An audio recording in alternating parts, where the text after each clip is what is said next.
Olá a todos, bem-vindos à zona de reunião. Vamos para a nossa aula de o grupo de combate e a esquadra de tiro. Combate ofensivo, fase da preparação, preparativos finais. ZREL, zona de reunião. É uma área onde uma tropa se concentra para se preparar para uma ação tática subsequente.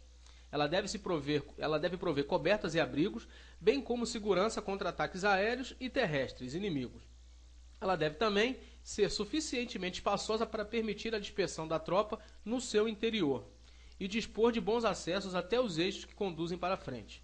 Quando possível, a zona de reunião deve estar localizada além do alcance útil das armas de tiro de trajetória tensa do inimigo. Então isso aí são as definições e as características da zona de reunião. Os preparativos finais do GC para o ataque são completados quando o GC está na ZREL. Aqueles não completados na ZREL podem ser consumados na posição de ataque. Esses preparativos incluem reconhecimentos, formulação de planos e a disseminação de ordens. Então, interessante é que a gente viu que a ZREL é utilizada para você completar tudo, para você fazer todos aqueles procedimentos ali. Mas se não der tempo, você pode fazer isso na posição de ataque. Mas claro que você não vai deixar, que todos aqueles procedimentos que devem ser os preparativos serem feitos na zona de reunião, você deixar na posição de ataque. Continuando. Então, incluem também recebimento e distribuição de munição adicional, verificação da prontificação das armas e equipamentos e do pessoal, recolhimento e concentração dos equipamentos não necessários ao ataque, os quais serão posteriormente conduzidos até a tropa. Você no ataque tem que levar só o necessário, não adianta você ficar levando peso extra, que isso vai atrapalhar na tua mobilidade. Obtenção e distribuição de equipamentos extras ou especiais necessários à operação. No caso, se você for utilizar um OVN, alguns outros equipamentos, armamentos especiais, vai ser nesse momento que você vai fazer essa obtenção e essa distribuição. Máximo descanso possível do pessoal e verificação dos equipamentos de comunicações, divulgação das frequências e indicativos a serem utilizados. Então, todos esses preparativos aí, esses procedimentos são feitos na zona de reunião. Normas de comando, fazendo parte ainda dos preparativos finais. São os passos de um método usual de auxílio ao comandante do GC na preparação para um ataque. Elas auxiliam no melhor uso de tempo disponível dos meios e do pessoal. Todos os passos devem ser considerados, porém, dependendo da tarefa e do tempo disponível, o grau de detalhamento dessas considerações podem variar. Então, as normas de comando elas servem para você te auxiliar no tempo, E você vai saber ali onde melhor empregar aquele tempo disponível no detalhamento de algumas tarefas. Algumas você vai ter maior ênfase, por exemplo, como no ensaio, como por exemplo, se tiver, e na disseminação de ordem. Outros você vai ter que diminuir o tempo, porque o tempo é que vai determinar aí a qualidade do seu planejamento. Vamos lá, começar o planejamento, fazer os arranjos para o reconhecimento e coordenação, executar o reconhecimento, completa o seu planejamento, divulga suas ordens e supervisiona as ações. Então isso aí é todo detalhamento e considerações que você deve fazer nas normas de comando. Como eu falei, o tempo que vai determinar qual as tarefas que você vai colocar maior tempo disponível em cima delas. Plano de ação, O quarto passo das normas de comandos prevê que o comandante de GC conclua o seu plano de ação.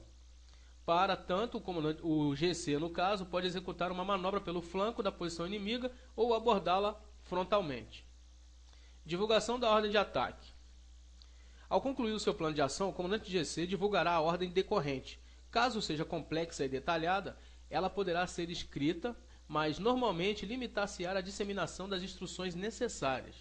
Em qualquer caso, o comandante de GC deverá se utilizar de forma tradicional de uma ordem de operação, a qual inclui os 5 parágrafos, situação, missão, execução, administração e logística e comando e comunicações.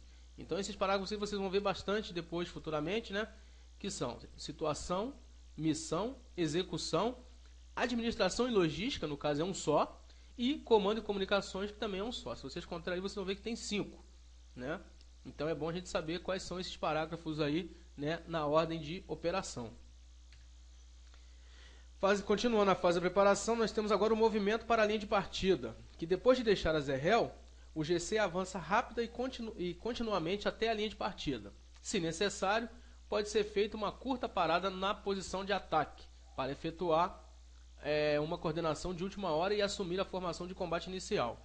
Caso nesse deslocamento o GC venha a ser batido por fogos de artilharia ou morteiro, ele deve cruzar rapidamente a área batida e contorná-la. A posição de ataque, né, e eu ia comentar isso, mas até coloquei em vermelho, é a última posição coberta e abrigada antes da linha de partida, onde o GC, como escalão de assalto ou dele fazendo parte, se desdobra e conclui, no menor prazo possível, os preparativos finais que não puderam ser realizados na zona de reunião. Então nós vimos lá na definição e característica da zona de reunião que lá você tem que fazer todos os seus preparativos. Caso não dê tempo, ele diz que você pode fazer na posição de ataque. Por que na posição de ataque e não na linha de partida? Porque a posição de ataque, como está dizendo aí, é a última posição coberta e abrigada antes da linha de partida. Então você pode finalizar aqueles preparativos, porém o seu tempo ali tem que ser o menor possível, né? Porque ali você já pode sofrer você já pode sofrer fogos inimigos no caso de artilharia ou morteiro, né? Os tiros de trajetória curva, melhor dizendo. Então é importante aí saber que a posição de ataque é a última posição coberta e abrigada.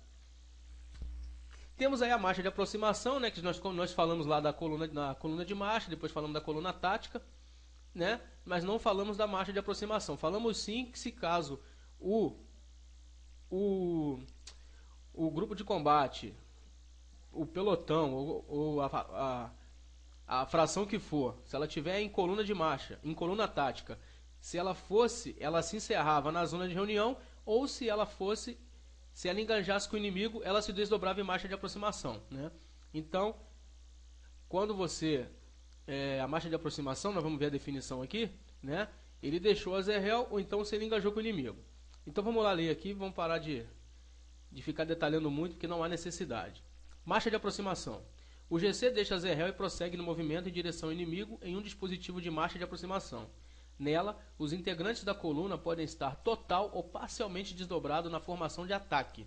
Geralmente o avanço é realizado por lanços, parando em pontos facilmente identificados no terreno a fim de coordenar o movimento. O GC e as ETs devem se aproveitar ao máximo das cobertas e abrigos proporcionados pelo terreno durante esse movimento. Então, vendo a visão aí de que a coluna tática se encerrou, houve o estabelecimento da Zerrel, né? Fez todos aqueles preparativos, deslocou agora para a linha de partida, você já começa o movimento, né, em marcha de aproximação, porque o contato com o inimigo é iminente. Ao contrário da coluna tática, que era remoto, da coluna de marcha, que era remoto, coluna tática, que é pouco provável, a marcha de aproximação, o contato já é iminente. Então, a qualquer momento, pode haver esse engajamento aí, né? E quando em coluna tática você tiver o engajamento com o inimigo, você vai desdobrar em marcha de aproximação. Com isso nós terminamos essa aula e até a próxima.